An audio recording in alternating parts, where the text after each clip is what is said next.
Samira Ahmed, and I'm chairing the evening. The hashtag is London Thinks, if you feel like tweeting, because I think it's going to be quite a night. And the aim of all these talks is to kind of present campaigners who can give us all kind of food for thought from their ideas, their experiences, and their campaigns on fundamental rights. So Nate Phelps is going to tell you his own story and experience. He flew in today, and I've just been having the most amazing conversation with him just ahead of this starting. I'm just going to outline the very bare outline of the story. I know many of you might have read a lot about him, which is why you're here. Nate's father, Fred Phelps, was a violent man who ruled his family. He founded the Westboro Baptist Church in Kansas. They came to prominence for picketing the funeral of Matthew Shepard, a young gay man who'd been murdered in a homophobic attack. And they went on to picket the funerals of American soldiers, carrying placards saying things like, "God hates fags." And Nate eventually escaped when he was a teenager, and has been a prominent campaigner on atheism, on gay rights. He's also spoken up about the child abuse that he and his siblings experienced for many years. He left home in 1976, which I remember now is bicentennial year, when America was celebrating everything about its greatest values. And he spent so much of his life since he's left speaking out about his experience so that we can learn lessons from it. So thank you for coming. I know a key part of the event is that you can ask your questions. After he speaks, I'll just ask a few questions and then open it up to you. We'll have a microphone and we'll raise the lights for that. But very much, I think, hoping to hear from Nate about his experience and what we can learn just in terms of the bigger issue about how we tackle prejudice, religious intolerance, and just trying to treat each other better. So I'm absolutely delighted to welcome Nate Phelps to Conway Hall. Thank you.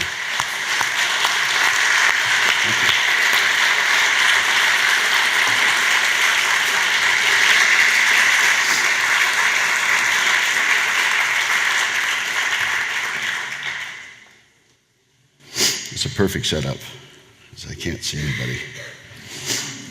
First of all, let me apologize. I caught a little something when I was in Scotland, so I may be forced to cough from time to time. I'll try to avoid that. So a few weeks ago, I was traveling to St. Louis to give a talk, and as I was passing through the airport, a gentleman called my name and stopped me, and turns out he had seen me speak a few years prior in British Columbia, and we chatted for a few minutes. And then he shifted gears on me, and he suddenly said, "So he's gone now." And I paused for a minute because I wasn't quite sure what he was talking about, and I realized he was speaking about my father's death. And stood there for a moment longer, and I said, "Yes, he's gone, but the disease lives on." In 1991, my father led members of his small church in Topeka, Kansas, to protest at the corner of Gage Boulevard and 10th Street in Topeka, Kansas. They were there protesting because this was a gathering spot for folks in the gay community, and he was trying to put pressure on the city council there to put an end to that. And it was interesting because the folks in Topeka and in that general area of the country didn't necessarily disagree with his message. They just disagreed with how he presented it, and they had history with my father, so they knew his nature, and they also took exception to one specific sign that he held up that day that read, "God hates fags." So they had a battle for several years there, and then he started kind of branching out into communities outside of the Topeka area and got a little bit of attention, more regional than national. And then a few years later, Matthew Shepard was killed.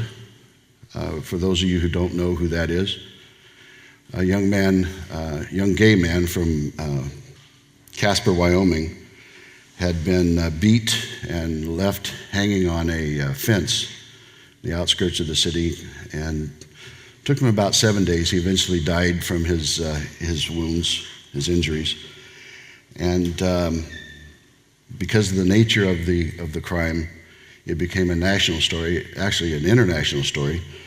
So his funeral was attended by a lot of a lot of the media, and as well as a lot of crackpots, including my family.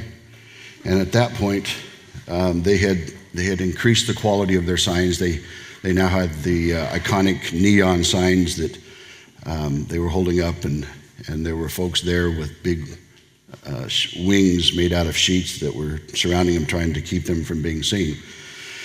But they got national attention from that, and so their efforts were gaining more traction. Then things started to slow down a bit until after 9/11, and when the U.S. went to war in Iraq and Afghanistan. My father hit on the idea of attaching the death of these soldiers to his message. Basically, his argument was that these men and women were fighting for a country that was supporting the rights of gay people, so God was killing them. And so he decided he would set up camp at their funerals with his signs, pretty much with that message. So it took him a little less than 10 years from being harassing the local community to becoming a national test case on the limits of free speech. From belittling their neighbors to impinging on the international psyche with their biblical cudgel. And to them, the way they did it was nothing was sacred. No one was immune. Their victims were large and small. It was natural and man-made disasters where they showed up. School shootings, victims of school shootings, killer tornadoes, hurricanes, and earthquakes, the death of the famous, such as Paul Walker not too long ago, and then their annual attendance at the Oscars. And yes, I include the Oscars in man-made disasters. Where there's a national wound, you'll find the salt of the Westboro Baptist Church. Unless the folks of London feel left out, on their website, GodHatesTheWorld.com, they have this to say about you. God hates the United Kingdom. When WBC announced plans to conduct a peaceful picket outside the fag propaganda play, The Laramie Project, at Basingstoke. Did I say that right? It's okay. My apology. The fags and their enablers began to howl like the dogs they are. And in response, on February 18th, 2009, Home Secretary Jackie Smith issued a ban to keep WBC out of the country. So you guys weren't left out. The bottom line, their message is this: God hates everyone and everything in the world because some of us dare to insist that the mandate of equality be met for all citizens. When Steve Jobs died back in 2011, they announced their intentions of protesting at his memorial service. Their argument was that he had this technology and had this instrument that he could have put the message of God out there, and he had failed to do so. The irony was that they were using their iPhones to get the message out. And then several years back, one of the main websites for the Ku Klux Klan in the United States had put on the main page of their website a disclaimer that said that they were not affiliated with, nor did they condone the activities of the Westboro Baptist Church. Now that's a feather in your hat, isn't it? My father's theological message was fed to us from infancy. Literally, the first Sunday that we were home from the hospital, we sat in the pews at Westboro Baptist Church and listened to him. There were verses that were written on chalkboards that we had to memorize. There were books and records and pictures, all telling the violent stories of the Old Testament. And then there was the painted sign with one corner broken off that sat in the vestibule of our church for years, with a verse from the book of Hebrews painted on it, declaring, "It is appointed unto men once to die, and after this the judgment." One of the first memories that I have of that place is I was 7 or 8 years old, and I was sitting in the pews. It was a Sunday night, and my father was going on about hell and the lake of fire and eternity and the worm that eats on you never dies. And with this emerging obsessiveness, I decided that I was going to get my mind around this concept of eternity. As my mind struggled to grasp this concept, I had a feeling of dread seep into my chest, and suddenly I broke into tears. Years later, I realized that this was one of the first indications that the walls of separation and exclusion were being built around my heart and mind. My father's a self-styled primitive Baptist, largely adhering to the teachings of John Calvin. Woven throughout the doctrines of John Calvin, what's called the tulip doctrines, is this kind of overarching idea called absolute predestination, which posits that in the council halls of eternity past, an omniscient, omnipotent God decided who would be born, and of those people who would be saved and who would spend eternity in hell. The important part about this is that what turns normal Christianity on its ear with this idea is that men don't make that decision. Modern Christianity basically argues that if you ask the Lord into your heart, you'll receive salvation and you'll spend eternity in heaven. Calvin says no such thing. Men are dead in their trespasses and sin and are not capable of making that choice. It's only God working in their heart. Over the years, my father has refined that doctrine to the point where now he honestly believes, or believed, that all of us are going to hell. Only he and his followers have been chosen by God in this end time. I was thinking about that coming in on the tube today from the Heathrow. The place was packed with people, and at every stop, the place was the stops were packed with people. And I was thinking, there's so much humanity here, and how ridiculous to assume that only 17 or 18 people in the entire world are going to find eternal salvation. We were taught that the only true Bible is the King James Bible. And from that book, we learned a variety of doctrines and ideas.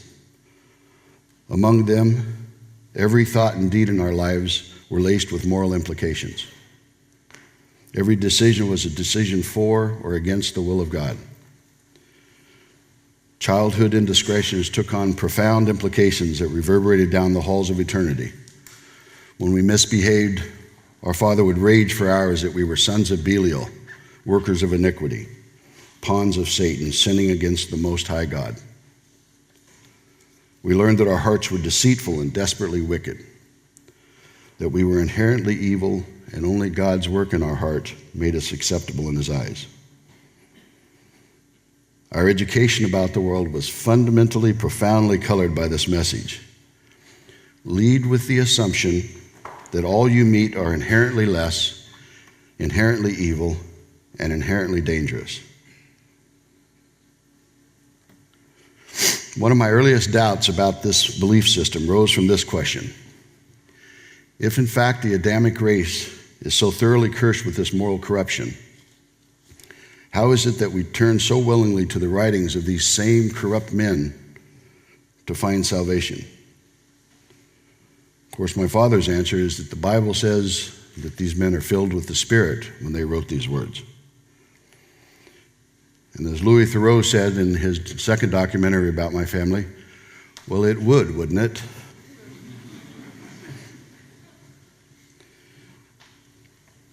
It was ingrained in our minds that the very tools of discernment that we're born with will betray us. We learned not to trust the process of reasoning, as it would raise ideas that contradicted the one truth that our Father had taught us. Any idea that was contrary to the ideas we were taught, our instinct was to challenge it, fear it, and reject it. And in the end, any violation of Fred's rules put you at risk of violence, harassment, being ostracized from the family and church, and perhaps worst of all, divine retribution. About a year and a half ago, two of my nieces left the church, Megan and Grace. And at one point, they had made their way up to Quebec, and there was an article written in the paper about them. And I was reading that article, and I came across this one passage, this one sentence that speaks well to this idea of divine retribution. Megan says, "We were both terrified after leaving. I was afraid we were going to hell. Many times when we were driving, I thought God was going to kill us." This is a fear that every one of those people live with that leave that church. And I mentioned violence. Violence was a fact of life in our home growing up there. As I reached the age of awareness, my father had made the decision that he was going to return to law school for a degree. The pressure that he was under in going to school, as well as maintaining his family of, I think at that time, 11 kids, and his wife, led him to an addiction of prescription amphetamines. And then to get to sleep at night, he started taking barbiturates and became addicted to those. And the combination of all this stress and these drugs made his temper quick, violent, and indiscriminate. But despite those circumstances, he eventually graduated from law school, started practicing law, and then several years into that, he was suspended for ethical violations. So he had a 2-year suspension, and he didn't have any more income coming into the family. So he hit on the idea that he would send the kids out to sell candy, ostensibly to sell candy for the church, to buy a new piano. And then after 6 or 9 months, when people got to asking why we hadn't bought the piano yet, then we were buying an organ. And then another 6 or 9 months went by, and now we're buying carpet for the church. But eventually, folks in the local community got tired of us. So again, we started moving out into the towns around Topeka. Made our way to Kansas City and some of the bigger cities down to Wichita. And somewhere in that process, we discovered that people spend more money when they're drinking. So on Fridays and Saturday nights, we would be out selling candy in the bars in the big cities, peddling our wares. I don't know, at the time, I think I was 11, 12 years old. And over to, in the corner would be the strippers dancing. Now, you got to understand, I'm not complaining about the scenery. It was the apparent hypocrisy of young kids who were the only ones on the earth who were God's people, were selling candy in those circumstances. And then on the first anniversary of my father's suspension, we came home from school, found our mother sitting in the vestibule of the church. She had a stocking cap on her head, and she pulled the stocking cap off and exposed her hair, which had been cut off in some places down to the scalp. And she announced that our father had cut her hair off because she wasn't in subjection to him. Women were second-class citizens in our church and our family. My father proclaimed this adamantly without room for compromise. The Bible was very clear on this subject. Eve had been deceived by a talking snake. So logically, she was a weaker vessel in all respects. Did you hear what I said, folks? Eve had been deceived by a talking snake. And then Paul bolstered this misogynistic attitude in a variety of his letters to the early churches. Wives were to be in subjection to their husbands. So my father extrapolated from that if they weren't, he had the right, even the obligation, to bring them back into subjection if he perceived that she had strayed. Yet when my father turned his instructive fist on my mother, I instinctively felt internal conflict. For me, it was intuitively wrong that a 6'2", 250-pound man be allowed to beat up a woman barely half his size. But this was from God, so no one dared to argue. But his so-called discipline didn't end with our mother. My father was also a strong believer in spare the rod, spoil the child. So at an early age, he introduced us to a mattock handle, which is about a 4.5-foot piece of wood with about a 13-inch circumference on the business end. And he would swing that like a baseball bat when he was disciplining his children. A typical beating consisted of maybe 5 or 10 hits from that mattock handle, and then he would yell at the kid for 15 or 20 more minutes, talking to them about what they had done wrong, talking to them about what it would have been like in biblical times. They would have taken us out of the city gates and stoned us for not obeying our parents. And then he would return to the beating, the physical beating, and at this point the skin is damaged and stretched, so each new blow would split the skin and cause it to bleed. And oftentimes, if the mattock wasn't available, he was more than willing to use his fists and his feet and his knees. Oftentimes, he would grab the child by the arms, swing him towards him, and drive his knee into their stomach repeatedly. He discovered early on that this had a remarkable capacity to restore order. I realized years later that although the physical healed, it was the verbal that lived on. But as I grew in that environment, my doubts grew with me. And as my doubts grew, my defiance grew. And as my defiance grew, the violence I experienced grew. In spite of his words, in spite of his uncanny ability to weave arguments and justifications from the Bible, I couldn't reconcile what I heard him say and what I saw him doing to others. It came down to this for me. How was it possible that the best God had to offer the world was this raging, hateful ideology, where he saw brute, defiant beasts? Those are his words. I saw humans with generally good intentions making their way through the difficulties of life.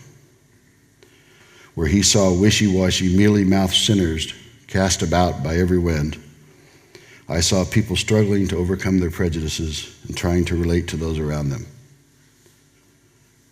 And where he condemned great swaths of humanity for a variety of sexual sin, I entertained the possibility that there was more to our humanity than how we expressed physical love.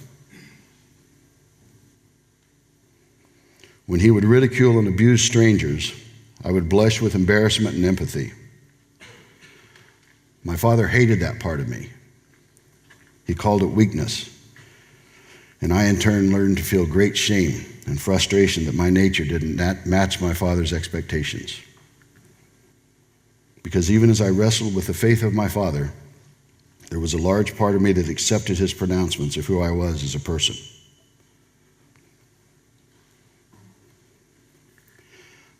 Now, I'd like to shift gears here for just a minute because I want to talk to you about something I think is pretty important. The vast majority of people who've heard my family's message of condemnation and divine hatred respond with some form of, well, that's not my God. My God is a loving God, a caring God. Maybe that's true, but one fact that can't be disputed is that the beliefs held by the Westboro Baptist Church are well grounded in the words of the Bible. This book that is generally taken as the words of a benevolent God contains all the passages necessary to come to the conclusions that my father arrived at. In fact, their version of Christianity was the mainstream version only 200 years ago. Proof of that can be found in a sermon that was referenced often by preachers of that day. The sermon by American theologian Jonathan Edwards was entitled "Sinners in the Hands of an Angry God." And the essence of that sermon can be summed up in this sentence from it. There is nothing that keeps wicked men at any one time out of hell but the mere pleasure of God. In light of that, it's a revealing question to ask. How did we get from there to where we are today with Christianity? My father taught us that God doesn't change. It's one of his attributes. He's immutable. He's always been as he is. For this reason, my father abhorred any evidence of change in the message of the Bible that he saw. As he watched religion evolve to meet the changing ideology of societies, as it always has, he perceived it as a degradation of the truth. Adhering to the letter of the truth as he saw it became the evidence that they alone were maintaining and defending God's truth. So this is what's going on when I'm in my mid-teens, and then my brother Mark managed to leave home, and he managed to stay gone. It was the first time something like this had happened, and it was the first time I had entertained the possibility that that was even an opportunity or something I could explore.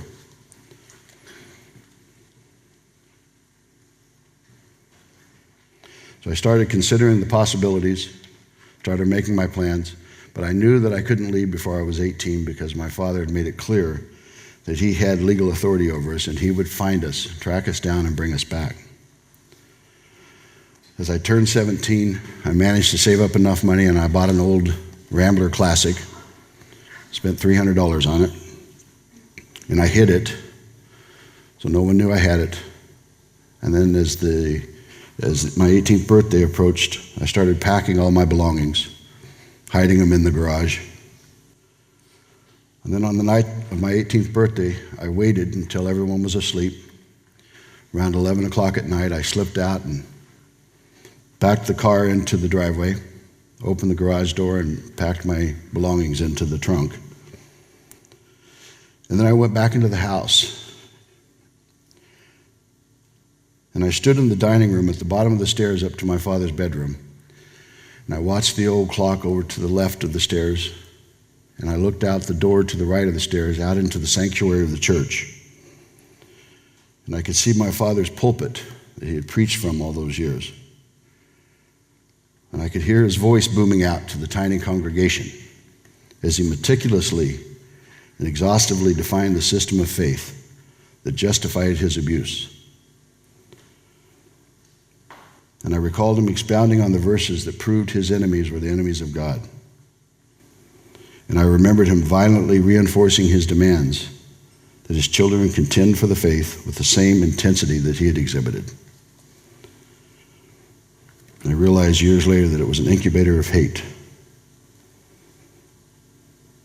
And then I turned back to the clock, and I watched it slowly rise to midnight, and I left home. So those who knew the truth about my childhood would look at me and talk to me sometimes about how normal I was, and I thought they exaggerated. I was fine. I'd gotten out of that violent situation. The future was rosy.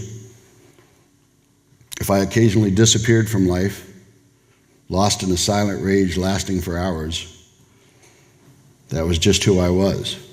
I didn't see it as relevant. And then in 1981, I moved to Southern California, where I met Tammy. We dated for 4 years, and I became a father to her 3-year-old daughter. But each time I thought about asking her to marry me, I ran into this theological wall that said I would condemn both of us to eternity in hell because she had been married before. And then there was my utter inability to understand this concept of love. I obsessed over that, talked to her constantly about it. And one day Tammy came to me with a little 3x5 card where she had written a quote from a book she read. And the quote said, "Love is not a feeling by which we are overwhelmed, but rather it is a committed, thoughtful decision." And I said, okay, I can do that. So I pushed the anxieties to the back of my mind and I asked her to marry me. And a month after we were married, she announced that she was pregnant.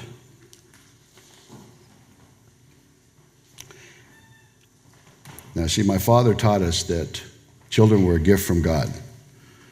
And I had convinced myself from the time that I had left until the time I married that because I had left, because I had angered God, that he was not going to ever give me any children. So I saw this as a tragedy waiting to happen. So I lived in silent fear for the next 7 or 8 months until my son Tyler was born. And on the day of his birth, it was the closest thing to a miracle I'd ever experienced in my life. As I sat and stared at this little human, my heart swelled with an emotion I had never felt before. 18 months later, we had twins, and things began to unravel soon after. The damage I thought I had avoided, the obstacles that I naively assumed weren't there, began to surface with a vengeance. My world shifted as I took on this labor of love of raising these 3 little people. I was determined that they would know love and inclusion, that they would never doubt for a moment the unconditional acceptance of their father. And at the same time, I began to ask questions without answers. How could a person feel this way toward another human and ever treat them the way our Father treated us? That old familiar question came back. What was wrong with me? So I found a counselor with a theology degree and a psychology degree, and we worked together for a year or so as I began to unravel the hypocrisy of my father's religion. And then I joined a local evangelical free church, primarily to make sure that my children felt like they were involved with the community and that they belonged. And I listened to the message of the kinder, gentler God of mainstream Christianity. And I prayed. I prayed night and day for a sign that this God was there and that he cared. His silence took me deeper into the theology, and I became an outspoken apologist for Christianity by day. But at night, sleepless, anxious hours passed as I played violent confrontations with my father over and over in my mind. In these battles, I would test new ideas and beliefs against his rhetoric and doctrine. But as I mentioned earlier, each time I would grab a hold of an idea, contrary to my father's, I would find myself struggling again with this fear that even to entertain such ideas was evidence that Satan was influencing my life. My depression deepened, and I went back into counseling. This time I was diagnosed with PTSD, and I checked into a mental health facility. I left there 2 weeks later, certain that the only way I could ever deal with this was by avoiding it altogether. So I went back to church and Bible study. Then over the next 10 years, a handful of events conspired to draw me away from my fear of reason, and I began to challenge my father's ideas more overtly. As America plunged into the first Gulf War, my personal reaction was colored by a deep fear of Armageddon. As Hussein lobbed Scud missiles into Israel, images of nuclear holocaust in the Middle East haunted me. Then at Christmas time in 1994, I stopped on the way home. I had my 3 youngest kids with me. Stopped at a Pizza Hut to grab dinner, and we were waiting out in the car while the order was being made. Christmas carols were playing on the radio. And suddenly my son Tyler, he was about 7 at the time, he asked me about Jesus. And I thought, well, I can tell him this. I can tell it in such a way that he will appreciate it. So I started talking to him about heaven and what it was like for believers. And he interrupted me. And he wanted to know about the kids or the people who didn't believe. Bless his little atheist heart. So I blundered in explaining that the Bible says they go to a place called hell. He didn't ask me about hell, but he wanted to know how long. And I said, well, the Bible says eternity. And he wanted to know how long eternity was. And I said forever. And Tyler burst into tears. And then my twins burst into tears. And so I burst into tears. Soon after that, I stopped taking my kids to church. And I started teaching them to think critically. I challenged them constantly over the ideas that they brought home from school. Taught them to challenge the truth of those in authority over them. And in the midst of all this, I realized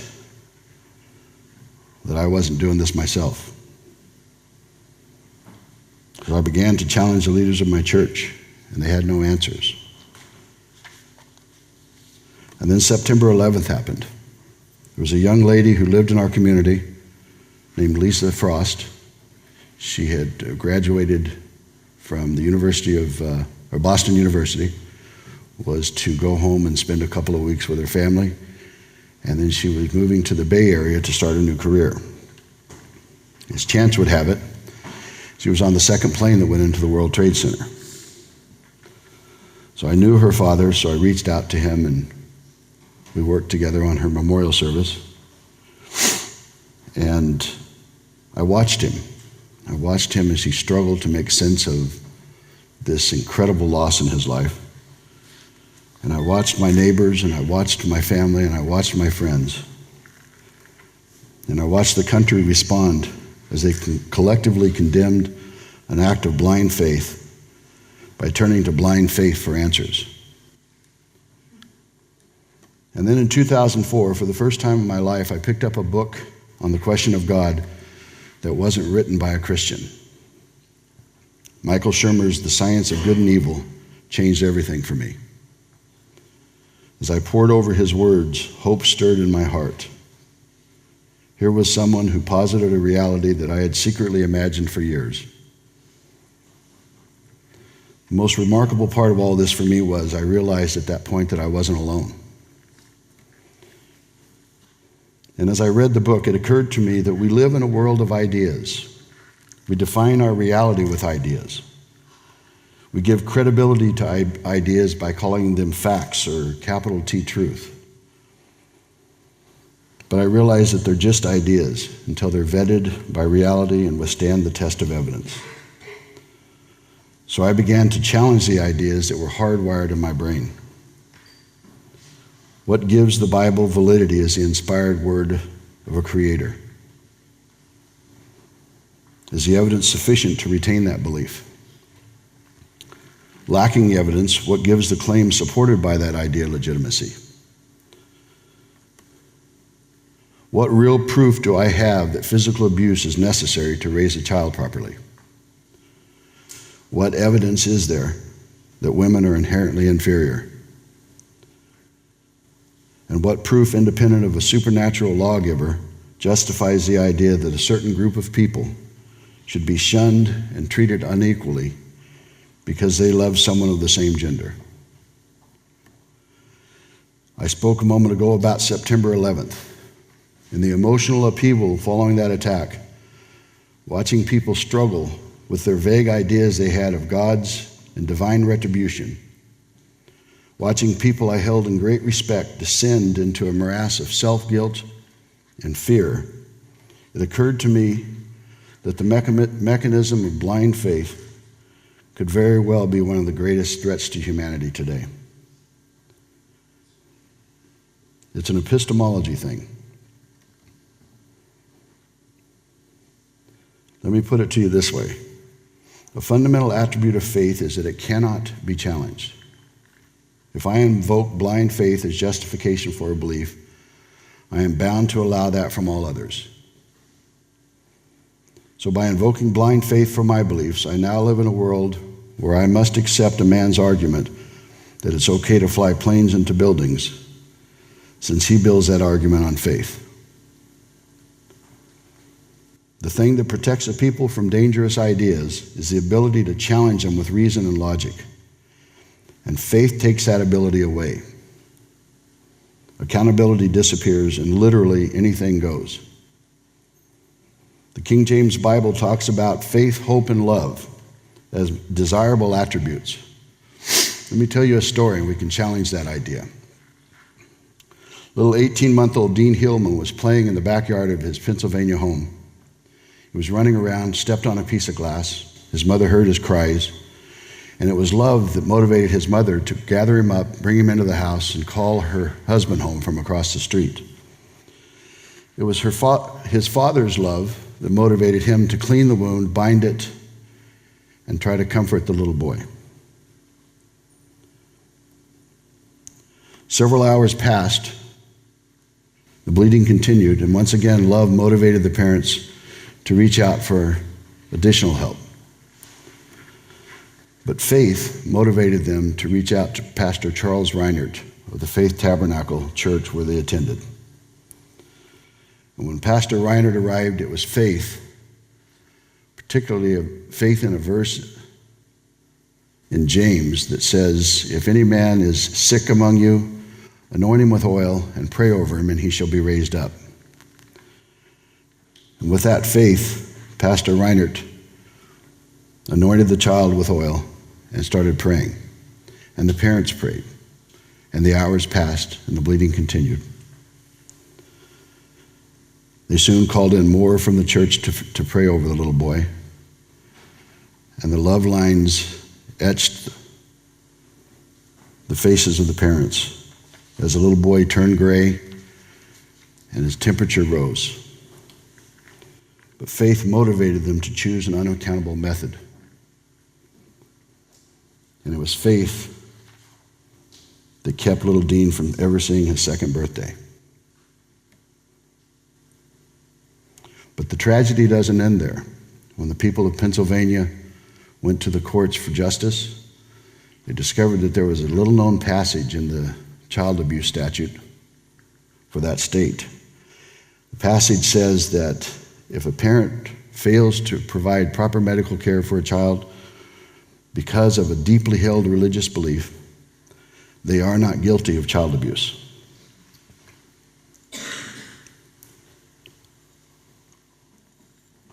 Faith has the temerity to argue that if you're gay, lesbian, bisexual, transgender, or queer, you are evil.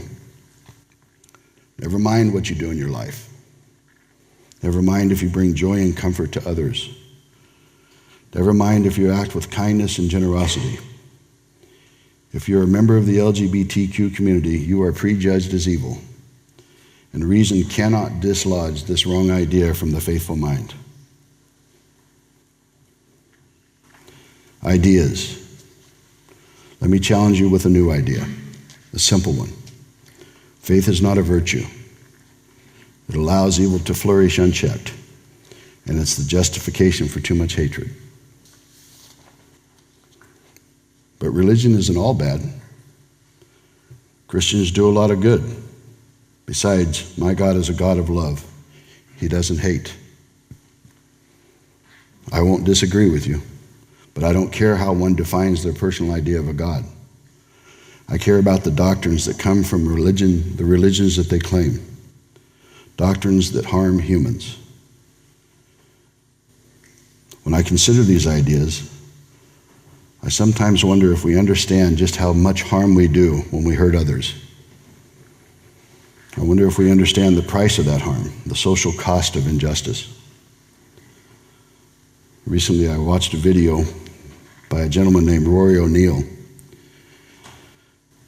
He's Ireland's #1 drag queen under the name Miss Panty Bliss. And he talks about a car going by one day when he's standing at a crosswalk and someone rolled down the window and yelled, "Fag." He said, "Which I am, but it felt oppressive to me. Felt oppressive like all the other jabs and insults that he endures." He talks about turning on the TV to a panel debating whether it's just to be unjust to a certain group.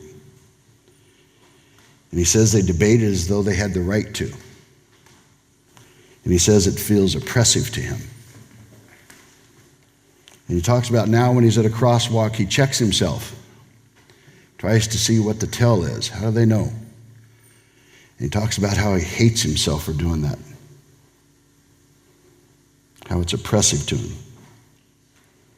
And you get a real human glimpse of the burden that he and so many millions more carry around.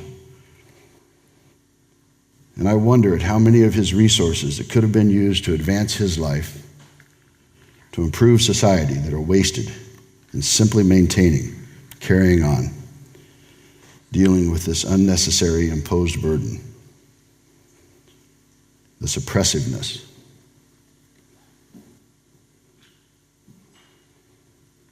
There's a poem called Religion's Child by Sherry Motless. It goes like this. Aware of light and yet condemned to grope through dark regression's cave, told she must find life's purpose in that blackness without hope, denied the luminescence of her mind until at last she finds the darkness kind. Religion's child, a babe once bright and fair, curls up, tucks in her tail, and says her prayer. There it is, folks. We do great damage to this precious resource. And I wonder how much further could we be if these religiously imposed burdens didn't exist. It's these things that come to mind when someone wants to defend religion. Defend it as at least benign, perhaps even good. In my mind, there's something better to defend. An ideology that's sustainable. Humanism, equality, and justice. Imagine a society where there's no longer an issue about who one chooses to love and marry. Imagine a world where a person's reproductive organs don't limit them. And imagine a paradigm shift in parenting where we let go of the idea that we have the right to impose our limitations on our children. A new way of thinking that we have a sacred duty to minimize the harm we saddle our little ones with as they go out into the world. We are changing the world in many ways. But in the words of Robert Frost, we have miles to go before we sleep. An 8-year-old Yemen girl recently died from the injury she suffered on her wedding night at the hands of her 40-year-old husband. A 20-year-old transgender woman was deliberately targeted and beat to death by a group of young men in New York. And more locally, David Robertson of the Free Church of Scotland is up in arms against the Scottish Secular Society's insistence that science be taught in science classes.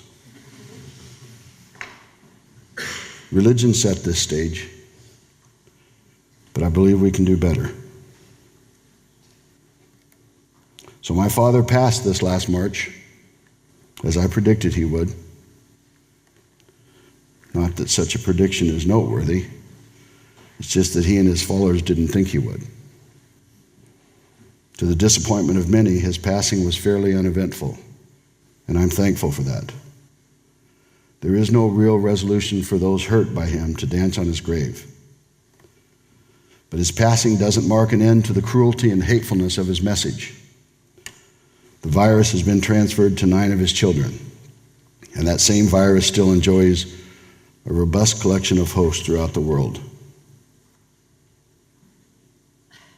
On another note, recently my son Tyler sent me a photo text.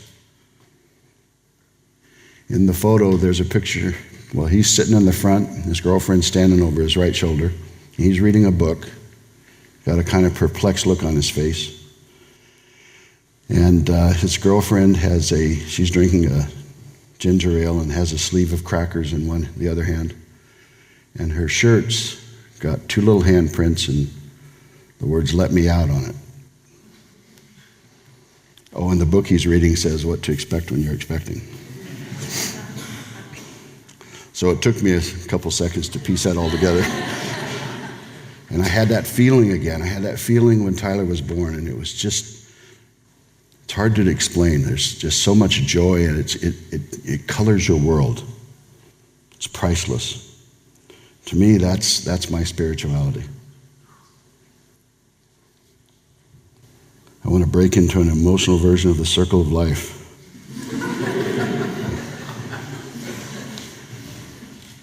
So let me close with this final thought. The famed British philosopher Bertrand Russell was interviewed late in his life. He was asked, what would you think it's worth telling future generations about what you've learned? His reply included these words: I should like to say two things, one intellectual and one moral. The intellectual thing I should want to say is this: when you're studying any matter or considering any philosophy, ask yourself only what are the facts and what is the truth that the facts bear out. Never let yourself be diverted either by what you would like to believe or what you think would have beneficent social effect if it were believed, but look only and solely at what are the facts. That's the intellectual thing I should wish to say. The moral thing I should wish to say, I should say love is wise and hatred is foolish. Thank you all very much.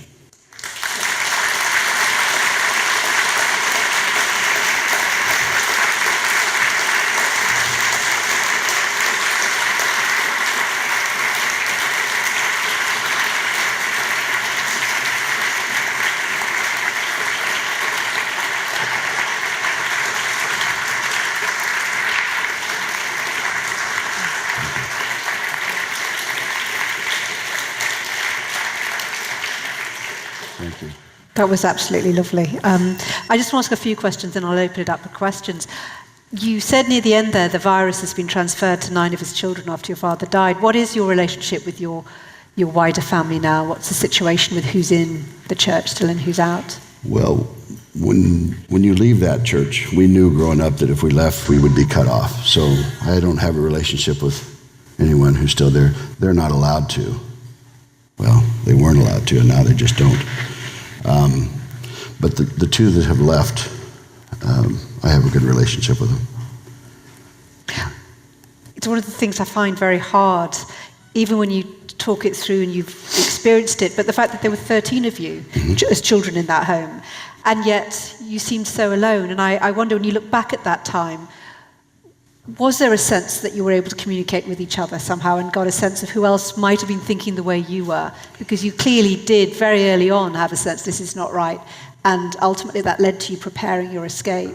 Yeah. When it came to the question of your beliefs, we never did talk about that with one another. It was just assumed that everybody believed what my father taught. It wasn't safe to talk about it because of word got back to him that there was someone questioning it. It could result in violence. Was there a sense that you were encouraged to report each other or anything like that? Yes, absolutely. Yeah, we were more than willing to. When you live in an environment where there's violence, there doesn't have to be violence all the time. It becomes the threat of violence, and the fact that it is unpredictable that is so powerful in holding you there. And when you're faced with that kind of violence, you will literally say and do anything to avoid it. So throwing someone under the bus, we didn't give it a second thought if it was going to save us. That was just the environment we were in there. You speaking about your experiences, which you do regularly, it seems a very important mission that you have. Tell me why. Well,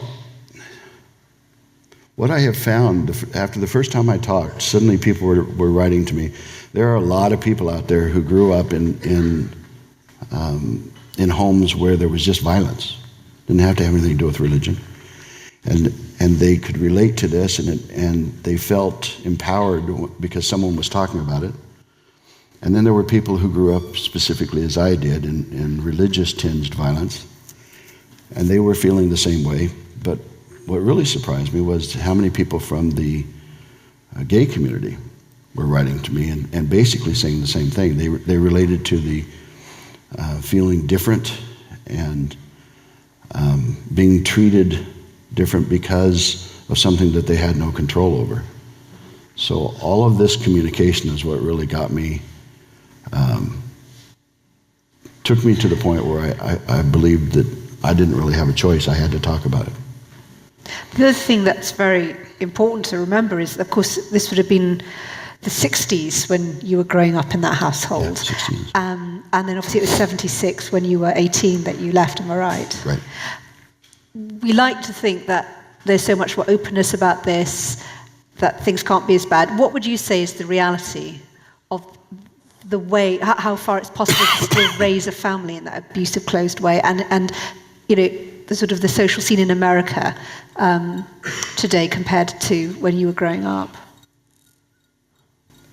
I would say that the idea, the overall idea in society has improved somewhat, but I have no doubt in my mind that there is still a lot of this going on. It goes underground. It's not so open anymore, but when you have these conservative religious communities, they tend to take care of themselves, and within that community there's still a lot of that kind of violence going on. Just because we have decided as a society that corporal punishment, physical abuse is not acceptable, doesn't mean that it doesn't go on, because God gives them permission to do it, right? So they just look at these decisions that society makes as evidence that society in general is godless, and we have to fight against that evil that's in the world.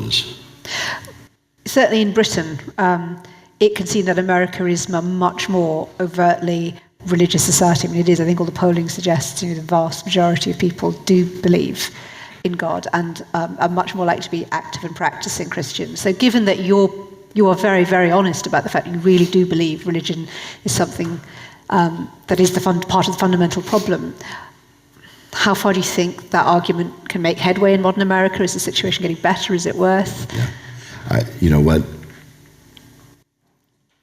It will be a long time before America becomes like Europe, but I think we're moving in the right direction. What makes you think that?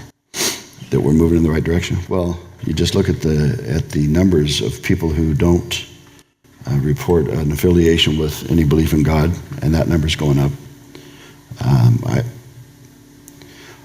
Beyond that, I don't have any other choice but to believe that. Thank you. Let's take some questions, if we can raise the lights a little. We have a roving mic, and we have this new gadget, which is, it's like, oh, is that freaking you out a bit? Right. Sorry. This is the mind control brainwashing part of the evening we did tell you about. We also have some kind of gadget I've never seen before. You have the blue cube. This is really going to freak you out. And it's a microphone that can be gently hurled around the room. Although if you throw it and try and drop kick it, it will break. Don't do that. Don't kick it. Right. But anyway, you could. So maybe the first person that. So there we go. We're going to try out that microphone first. Yep, go for it. You're supposed to chuck it. Anyway, you can chuck it after. I'll be very fucking in just a moment. Thanks for sharing your. Uh-oh. Having a Norman Collier moment. Story. Just hold it closer. Hello? So much for the gadget. Let's try a regular mic. Oh no, I've used a microphone. Fantastic. Wow. Sorry about that. I was Firstly, promised it would work. And hold it quite close to your face. Thank you so much for sharing your story with us. Much of it bears similarity to both my experience and my partner Tim's experience with fundamentalist religion and our exit and our experience of exiting it. I think there are two questions we have. The first is, what in your mind is the best way to enter into a dialogue with people of faith in changing these extreme beliefs, which I agree with you are a pernicious mental virus, or as Susan Blackmore would say, a meme, an infective meme that gets transmitted around society? Mm-hmm. That's the first thing. The second thing, I found it very helpful to have a psychological understanding of such extreme views in the form of traumatic narcissism, of people whose self-identity really can only be sustained by denigrating the others.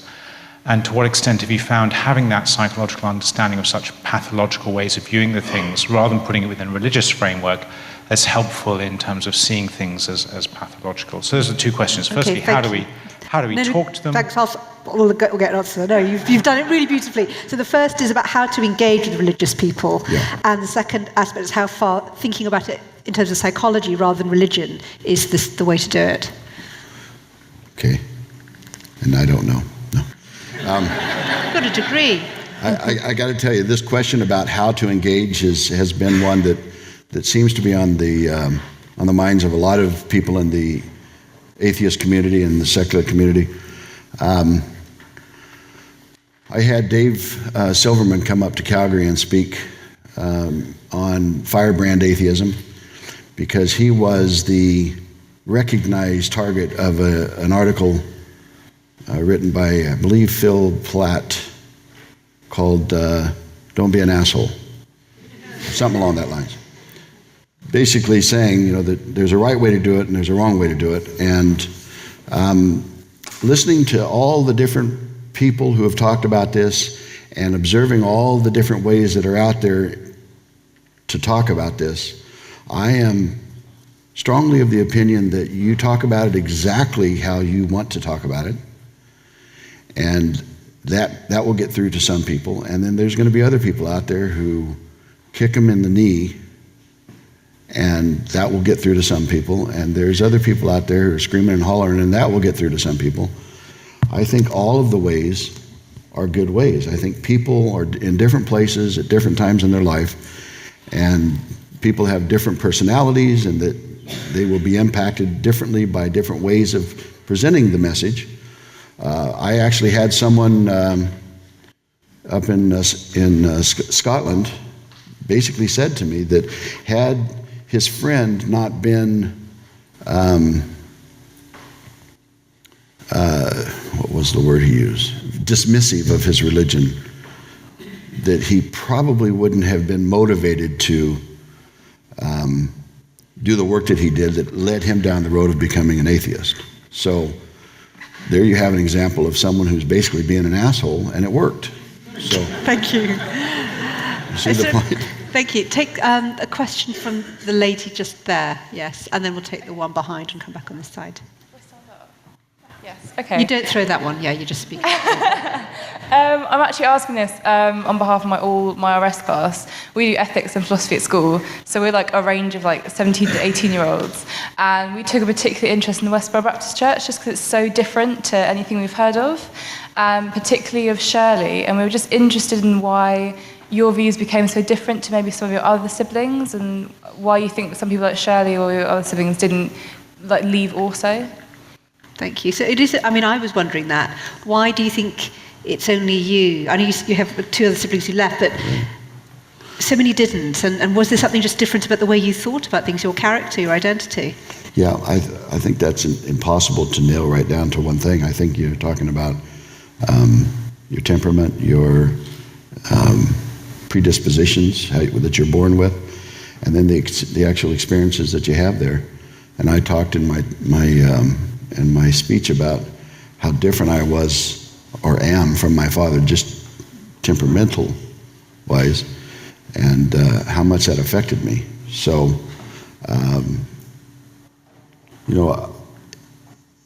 it's tempting to say that there's something superhuman about it, but it just felt natural to me. It felt like it was that was where truth was if I went that direction.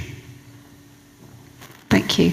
There was a lady, no, it was a gentleman sitting in the back row there with his hand up. Yes, please, that was the next one. Sorry. Thank you. That was a very interesting talk. I apologise for my sore throat. We have a law in this country and across Europe that you cannot physically assault your child. I think up to the age of probably 18. I mean, what are the prospects? Because I'm always interested in solutions to problems. I just wonder what you think are the prospects of having a law whereby we don't mentally assault our children with religious faith, because it, I think, amounts to a mental assault. It has can have such a profound impact on the way you live your life afterwards that you should be, in a sense, mature and able to make that decision when you've been informed about all the religious conditions there are. I think Richard Dawkins in The God Delusion, that's one of the key things he did put a label on, was the idea that it's a form of child abuse to tell a child that you have to believe this, and there were discussions about hell seemed quite interesting examples of that. I hesitate to talk about this too much because it seems so far off, so unlikely, but I absolutely agree with that. I think that we, Dawkins even goes so far as to say that it's unjust, it's a form of abuse to tell a child that Santa is real, right? I don't know if I'm ready to go that far, but I see his point. I think that we in as much as we can't know something for certain, we have an obligation to say that at least to our children. This is what I believe. I will leave it up to you. But see, you not only have the fact that you're immersing that child for all those years in this idea, so he can't discern the difference between truth and fiction, but they put up all these other roadblocks, like I will cut you off, or I will, how could you do this to your parent? That, all those kind of emotional tools that they use to force the person to believe something that they really have no business or have no ability to know for certain themselves.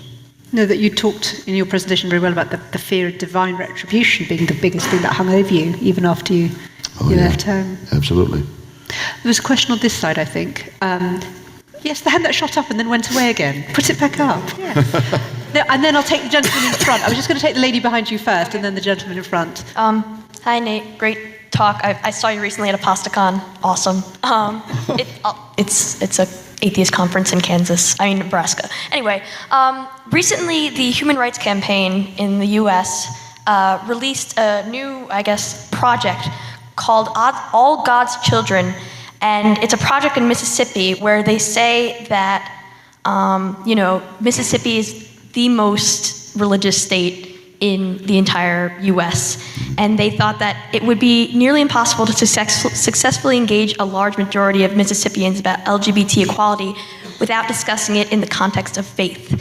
So this is, it's something, I guess, that no one's tried. What do you think about this? Because obviously, you being an atheist and most people thinking that this shouldn't be about religion, it should be about people.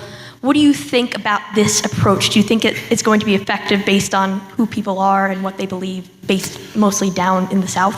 So let me make sure I'm clear. So the program is designed to bring the church and the LGBT community together? Well, no. It's like a public support campaign. They're going to be doing TV commercials and door-to-door kind of talking to people and trying to have discussions about accepting people in the context of faith. Like it says, we are all God's children. It is only for God to judge, not us. We need to treat everyone with respect. Got it. So it's sort of trying to get Christians to accept LGBT on and the putting basis it in the context within the of terms faith. of their faith. Thank you. Yeah. Thank you so much. Well, that's one way to do it. I for one, have always found that, I think as a good atheist, you should find that kind of strategy irrelevant, because as far as I'm concerned, it's a non-issue. But there are a lot of people out there who believe it's an issue and for who it is an issue. So I have grudgingly moved in the direction of accepting those efforts that are out there, because it will win some people over to the idea of accepting or at least tolerating the LGBT community. So in principle, I guess I'm in favor of it. Yeah. But you're uneasy about it, I suppose. Yeah. To me, I've heard some pretty good arguments, and I see it as that. I speak about it in my talk about religion moves in the direction of society. It must, if it's going to survive. And that's what this is. That's what we're talking about, is coming up with justifications, with reasons that people can be at ease with. Okay, I can still be a Christian, but I can still accept that we should treat these people equally. Okay, it gets the job done, at least for the time being, right? Thank you. I'll just take the gentleman's question. I think this may have to be our last one just because of time, but go for it. Thank you for the talk. It was absolutely fantastic. My question was around you keeping track of the church. Do you still listen for news and what's happening? Yeah. And how has it been since your father's death, if you don't mind me asking? I do keep track of it. I think that's part of my responsibility. And they're very quiet lately, relatively speaking. There's a lot of silence about exactly what did happen with the death of my father leading up to his death, exactly what the leadership situation is like there. I do know that they have soundly silenced Shirley. I don't know if how much folks are keeping up on that, but Shirley is and this is one of those things that people brought up from time to time. What is a woman doing? Kind of the head of this campaign. And my father, I've always said my father was practical more than anything else, right? Basically, the women were the better speakers in the family, so he's going to use them. But as he was moving as it got clearer and clearer that he wasn't going to make it, they developed an 8 men who are like the deacons and the leaders of the church. And part of that whole process was them slapping Shirley down. So she has kind of become a side part of the whole thing now. So, did I just go off on a tangent? No, not at all. I think it was a very practical question. People generally would like to know what's happened to your family and to the church. I'm really sorry, but we've run out of time. Unless we're allowed to give 5 minutes over. I'll take a couple more. What's your feeling? Yes, 5 minutes over, because there were so many. I'll take the lady there and then the gentleman here. Yes, no, the lady just in the scarf there, where you are. Yeah. Is that gentleman? I'm sorry, it's really dark. Really sorry.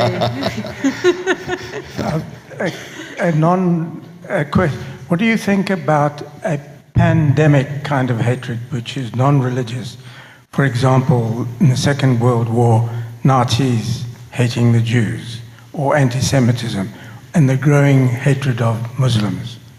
Well, that's an interesting question, isn't it, about that large-scale hatred and fear. So the example of the Nazi attitude to Jews, but attitudes to Islam are quite interesting, and to Muslims as individuals. Interesting question. What's your thoughts? What do I think about the whole issue with the Muslims? Yeah, I mean, you don't have to conflate them. It's interesting that that's the two you chose to give. But this idea of a kind of pandemic kind of fear and hatred. Yeah, I can relate to the fear because in the absence of information, we tend to look for answers with what little information we have. And 9/11 created a lot of fear, and there's a lot of imagery out there right now that says the danger exists where Islam exists. So that's the emotional side of it. The practical side of it says that there's more to this. That this is the time that we gather more information. This is the time where we ask the questions and we try to find out the real truth of the matter. And I have reached out to several leaders in Calgary, where I live, and there's the largest mosque in Western Canada right now is there in Calgary, and it's for the Ahmadi Muslims? Ahmadi Muslims are persecuted by a lot of other Muslims, and they're considered heretical. But you get a real clear picture of for want of a better term, the kinder, gentler side of Islam when you talk to the people in that sect. That's certainly true. I don't see Islam as much different than Christianity, or any different than Christianity was 1,500 years ago. It's in its growing stages. Christianity could easily, in the right circumstances, become a violent, or justification for violence again. Would you consider anti-Semitism in the same light? I haven't thought about it. I don't know that I could speak intelligently to that right now. You're entitled to express it. Like, this is not something I'm. Yeah. But it's a very interesting question. It is, yeah. Thank you. Very thought-provoking. There was a question at the front that I'd agreed to take. Was it you? Or was it a lady? Was it a real lady this time? No. This is definitely a man. Go for it. I'm really sorry. This is all just my eyesight. There was no light on you. I'm beginning to get a bit paranoid now. Nate, a fellow survivor of religious abuse. I grew up in an ACE school as well. not the same as you, but similar background. So first of all, thank you, and thank you for being an ally on our behalf, speaking up for the LGBT, etc. communities. I think thank you for that. What would you say to someone who just fundamentally disagrees with you on this idea that the Westboro Baptist Church doctrine was wrong, who would turn around and say, that's the absolute truth, that's how it should be, Fred was a man of God. What would you say to them? Do you ever meet people like that who actually would defend Oh, sure, them? yeah. And it's funny that they sound so similar when they have that kind of theology. Here's the thing I learned. When I was going through that process of deconverting, or whatever you want to call it, I was looking for the right God, right? I mean, okay, so if this isn't the right God, then who's the right God? Well, then this person's telling me this is the right God. What it boils down to for me, what it boiled down to for me in the end was that there is no particular bit of evidence that makes one truth different than another. Said a little differently, there is no evidence at all that there's truth or facts associated with any of these belief systems out there. So I guess the short answer would be I would ask them, what proof do they have? What makes this one correct over all these other ones? And when you start digging, you get to the point, at some point, every time I've had the conversation, I get to the point where someone finally says, well, I just believe it on faith. So once that comment is made, then the discussion is over. Thank you. I think we'll have to leave it there, sadly, but thank you so much for your time, Nate. Yeah. Thank you. Thank you very much.